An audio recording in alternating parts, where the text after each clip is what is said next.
नमस्कार, मैं आचार्य चंपाला आप सभी लोग का अपने चैनल पे स्वागत करती हूँ। आज मैं बात करने वाली हूँ अष्टमेश के बारे में कि अष्टमेश अष्टमेश जो होता है ना, जन्म कुंडली का 8वें घर के जो स्वामी होते हैं उसी को अष्टमेश कहते हैं। ये अष्टम भाव का स्वामी होता है। तो किसी भी कुंडली में अष्टम भाव का जो स्वामी होता है ना, वो अच्छा रिजल्ट नहीं देता है, वो शुभ परिणाम नहीं देता है। तो शुभ परिणाम नहीं देता क्योंकि ये मृत्यु का भाव होता है। अष्टम भाव से हम लोग मृत्यु का विचार करते हैं, गुप्त ज्ञान का विचार करते हैं, गुप्त धन का विचार करते हैं, अचानक होने वाली घटनाओं का विचार करते हैं। एक्सीडेंट हो गया, मृत्यु हो गई, किसी की लॉटरी, सट्टेबाजी, इन सब चीज़ों का विचार हम लोग अष्टम भाव से करते हैं। स्थान परिवर्तन हो गया, जितनी भी जो जीवन में अचानक से घटनाएं होती हैं और जो भी अशुभ घटनाएं होती हैं, उन सब चीज का विचार हम लोग अष्टम भाव से ही करते हैं। और ये अष्टम भाव का स्वामी कुंडली में जिस भाव में बैठेगा, उस भाव की जो शुभता होती है ना, उसको कम कर देता है। तो एक उदाहरण कुंडली से समझते हैं हम लोग कि अष्टम भाव का स्वामी जो है कि प्रत्येक भाव में बैठेगा। कुंडली में 12 भाव होते हैं ना, अगर 12 भाव में से कहीं भी अष्टम भाव का स्वामी बैठ जाए ना, तो उस भाव की शुभता को वो कम कर देगा और अशुभता को बढ़ा देगा। मतलब इसका हुआ कि शुभ फल की कमी करेगा और अशुभ फल की वृद्धि करेगा। तो इसीलिए कहा जाता है कि जन्म कुंडली में यदि अष्टमेश कमजोर हो तो कुंडली में कोई फर्क नहीं पड़ता, बल्कि अच्छा ही रिजल्ट आता है, ठीक ठाक रिजल्ट आता है। और यही अष्टमेश अगर अपनी स्व राशि, उच्च राशि में हो जाए तो कुंडली में बहुत सारी चीज गलत भी हो जाता है, निगेटिव रिजल्ट देने लगता है। क्योंकि अष्टमेश का कमजोर होना ही ठीक है, ज्यादा अच्छा होना सही स्थिति नहीं होती है। मान लेते एग्जाम्पल कुंडली से समझते, कर्क लग्न की ही कुंडली लेते, 4 5 6 7 8 9 10 11 12 1 2 3। तो यहाँ पे जो अष्टमेश होगा वो शनि हो जाएगा। हो गया ना, शनि कुंभ राशि का स्वामी शनि होता है। तो इसका मतलब ये हो गया कि अष्टमेश यहाँ पे शनि हो गया। तो यह शनि अगर लग्न में बैठ जाए तो मानसिक पीड़ा देगा, शरीर का नुकसान करेगा। चतुर्थ भाव में बैठ जाएगा तो घर परिवार की, उनकी माता को कष्ट, घर परिवार हो गया, जमीन हो गया, इन सब चीजों में जो है, इन सब चीजों की जो शुभ फल है वो कमी हो जाएगी। सप्तम भाव में बैठ जाएगा तो व्यापार में हानि हो जाएगी, पत्नी से इनका अच्छा रिलेशन नहीं रहेगा। और भी अगर कोई मंगल केतु की दृष्टि पड़ जाए तो शादी का भी योग हो जाता है। तो इन सब चीजों की हम लोग सप्तमेश जहाँ बैठेगा उस भाव का नुकसान ही करेगा। ये तो हो गई बात मोटा मोटी। अब हम लोग बात करेंगे कि हर एक भाव में, मतलब 12 भावों में अगर सप्तमेश बैठेगा तो क्या क्या रिजल्ट देगा जन्म कुंडली में। तो सबसे पहले बात करते हैं हम लोग लग्न में। जब भी लग्न में सप्तमेश अगर लग्न में बैठ जाए तो ऐसे जातक मानसिक पीड़ित रहते हैं। ऐसे लोगों का जो स्वास्थ्य होता है ना, वो ज्यादा अच्छा नहीं रहता। हमेशा स्वास्थ्य में उतार चढ़ाव होता ही है। कभी कुछ ना कुछ इनके जो है शारीरिक कष्ट लगे रहते हैं। ऐसे लोग घूमने फिरने के बहुत शौकीन होते हैं। और सबसे बड़ी बात कि ऐसे लोगों के शरीर के ऊपर घाव का या चोट का निशान बचपन से ही रहता है। आजीवन इनके शरीर पे कोई घाव या चोट का निशान रहता है। आप चेक करके देखिएगा कि अगर किसी के भी जो है कि लग्न में बैठा हो अष्टमेश, तो ये चीज है कि नहीं है। ऐसे लोग दूसरे का आलोचना बहुत ज्यादा करते हैं, इनके पास गुप्त ज्ञान का नॉलेज होता है। ऐसे लोग को बदनामियों का भी सामना करना पड़ता है। कभी कभी ऐसे लोग जो है कि उनके ऊपर कोई ना कोई कलंक लग जाता है कि वो किसी भी तरह का हो सकता है। इनके अपने बॉस के साथ नहीं बनती है।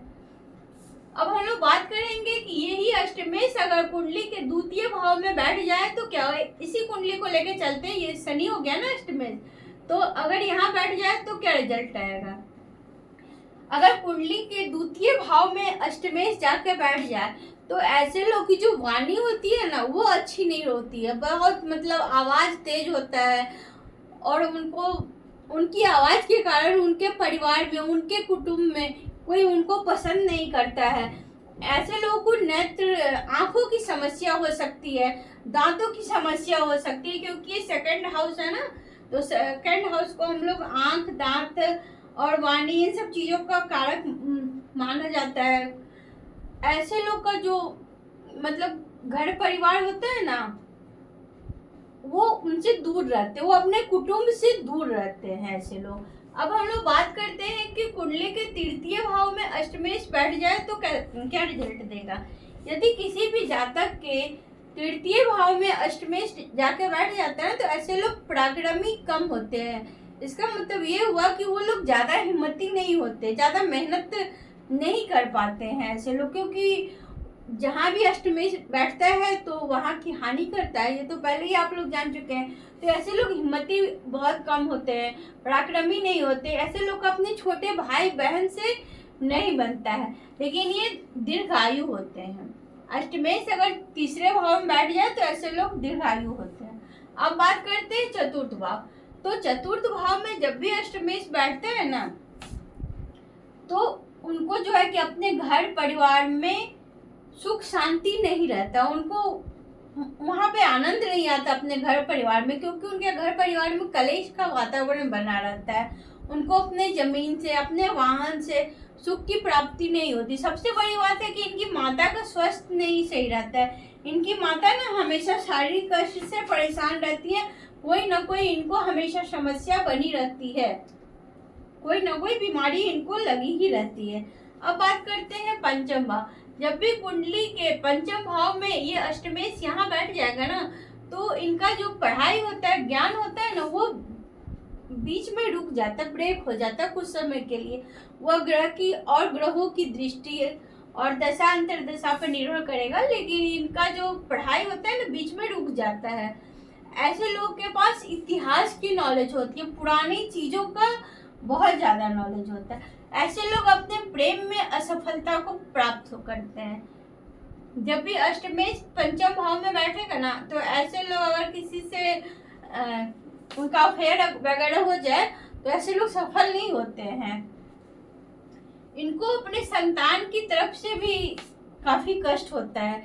इनको एक या बहुत कम संतान इनको प्राप्त होती है, इनको संतान की तरफ से समस्या हो सकती है। अब हम लोग बात करेंगे अष्टमेश का छठे भाव में बैठना। जब भी कुंडली के छठे भाव में अष्टमेश बैठेगा तो ऐसे लोग रोगी होते हैं। ऐसे लोगों के ऊपर जो है ना कोर्ट केस चलता ही रहता है, लेकिन ये विजयी होते हैं। चलेगा, कोर्ट केस होगा, लेकिन ऐसे लोग विजयी होते हैं। और इनको ना पानी और सांप से, इन दोनों चीजों से बच के बचपन में रखना चाहिए। अगर किसी को पता हो कि बच्चे की कुंडली में यहाँ पे अष्टमेश अगर सप्तम भाव में बैठ गया है तो ऐसे लोगों को अपने बच्चे का विशेष तौर से ध्यान रखना चाहिए, उनको पानी और सांप से बचाना चाहिए। जैसे कि जानते हैं आप सभी लोग कि बहुत सारा न्यूज आते रहता है कि बच्चे पानी में डूब गए, 1 साल का, 2 साल का, वो बाल्टी हो, टब हो, किसी चीज में, या सांप ने उन्हें काट लिया। तो अष्टमेश अगर यहाँ बैठेगा तो फिर यही रिजल्ट आता है। अब हम लोग बात करते हैं अष्टमेश के सप्तम भाव में बैठने का। जब भी कुंडली में अष्टमेश यदि सप्तम भाव में बैठता है तो ऐसे लोग का वैवाहिक जीवन अच्छा नहीं रहता है। हो सकता है कभी कभी ऐसे लोगों की 2 शादियां भी होती है, और इनको जो है ना कि पार्टनरशिप में बिजनेस बिल्कुल नहीं करना चाहिए, कभी नहीं करना चाहिए जब तक कि सप्तम भाव पे कोई शुभ ग्रहों की दृष्टि ना हो। अब बात करते हैं अष्टमेश यदि अष्टम भाव में ही हो तो क्या होगा। यदि कुंडली में अष्टमेश अष्टम भाव में ही, अपने ही भाव में, अपनी ही राशि में हो तो क्या होगा। ऐसे लोग बहुत दीर्घायु होते हैं, 100 वर्ष की इनकी आयु होती है, और इनके पास गुप्त ज्ञान होता है, गुप्त धन होता है, इनको ससुराल से भी बहुत ज्यादा इनकम होता है। ऐसे लोगों को ना ससुराल से इनकम होता है। इनका जीवन जो है कि रहस्यमयी होता है। ये किसी रहस्य की जो है कि खोज करते हैं। अब हम लोग बात करेंगे अष्टमेश का भाग्य भाव में बैठना। जब भी कुंडली में अष्टम भाव का स्वामी नवम भाव में जाता है तो ये नवम भाव की हानि करता है, मतलब कि भाग्य को कमजोर करता है, भाग्य की हानि करता है। ऐसे लोग भाग्यहीन होते हैं, इनको अपने पिता से कष्ट होता है। और ऐसे लोग ना, सबसे बड़ी बात ये होती है कि धर्म को नहीं मानते हैं। ऐसे लोग धर्म शास्त्र का विरोध करने वाले होते हैं। जब भी अष्टमेश अगर नवम भाव में बैठ जाए ना तो ऐसे लोग धर्म का विरोध करने वाले होते हैं। अब बात करेंगे कि अष्टमेश कुंडली के अगर दसम भाव में बैठ जाए तो क्या होगा। अगर कुंडली के दसम भाव में अष्टमेश बैठ जाता है तो ऐसे लोगों को अपने अधिकारियों से जो होता है ना कि वो मतभेद रहता है। ऐसे लोगों को अपने अधिकारियों से नहीं बनता है और ऐसे लोग संचार जो होता है ना, प्रचार प्रसार, वो काम करते हैं। कई बार देखा गया है कि जब भी अष्टमेश अगर दसम भाव में होता है ना तो ये लोग बहुत बड़े तांत्रिक होते हैं, बहुत बड़े ज्योतिष होते हैं, इनके पास बहुत ज़्यादा नॉलेज होता है। ये किसी को अपने वश में कर लेते हैं, वशीकरण जिसको बोलते हैं। तो जब भी अष्टमेश दसम भाव में बैठेगा तो इन सब चीज़ों में ज़्यादा रुचि लेता है। अब बात करेंगे अष्टमेश का 11वें भाव में होगा तो क्या फल देगा। जब भी जन्म कुंडली में अष्टमेश यदि 11वें भाव में होता है तो ऐसे जातक के जो भाई बहन होते हैं ना, जो बड़े भाई बहन होते हैं और मित्र होते हैं, उनसे उनको लॉस होता है। उनको बच के रहना चाहिए क्योंकि ये बड़े भाई बहन और मित्रों का भाव है ना, इसीलिए जो है कि इनको उनसे बच के रहना चाहिए। इनके आय में जो होती है वो वृद्धि नहीं होती है, कमी देखा गया है। तो मिला जुला करके यहाँ बैठने से अष्टमेश का इनको जो पैसे का इनकम है ज़्यादा नहीं होता, लॉस ही होता है। अब बात करेंगे अष्टमेश का 12वें घर में बैठना कैसा होगा। जब भी जन्म कुंडली के अष्टम भाव का स्वामी अगर 12वें घर में चला जाए ना तो ऐसे लोग विदेश जाते हैं। इनको विदेश से फायदा भी होता है, वहाँ जाके ये जॉब भी करते हैं और ऐसे लोग को विदेश से फायदा भी होता है। कभी कभी ये जेल की यात्रा हो गई, क्योंकि ये जेल का भाव है, अस्पताल का भाव है, तो यहाँ इन सब चीज़ों का भी इनको सामना करना पड़ सकता है अगर शुभ ग्रहों की दृष्टि युक्ति ना हो, राहु केतु की दृष्टि हो जाए तो, मंगल की दृष्टि हो जाए तो। लेकिन ये लोग को विदेश से इनकम होने के ज़्यादा चांस रहते हैं कि विदेश से इनको इनकम भी होता है और यात्रा भी ऐसे लोग करते हैं। तो इस तरह से जो है कि जब भी जन्म कुंडली के 12 भावों में से कहीं भी अष्टमेश बैठेगा तो इतना समझ लीजिए उस भाव के शुभ फल में बहुत हद तक जो है कि कमी ला देगा और अशुभ फल की वृद्धि कर देता है। तो कुंडली में अष्टमेश जितना कमजोर हो उतना ही अच्छा रिजल्ट आता है। और बाकी ग्रहों की दृष्टि, अगर शुभ ग्रहों की दृष्टि है, गुरु की, चंद्रमा की, बुध की, शुक्र की, इन सब ग्रहों की दृष्टि है तो अच्छा ही रिजल्ट आता है। अगर इस पे राहु केतु मंगल की दृष्टि है तो अष्टमेश लंबी बीमारी भी दे देता है, मतलब कि आजीवन वो बीमारी चलता ही रहता है, जाने के बाद ही उससे मुक्ति मिलती है।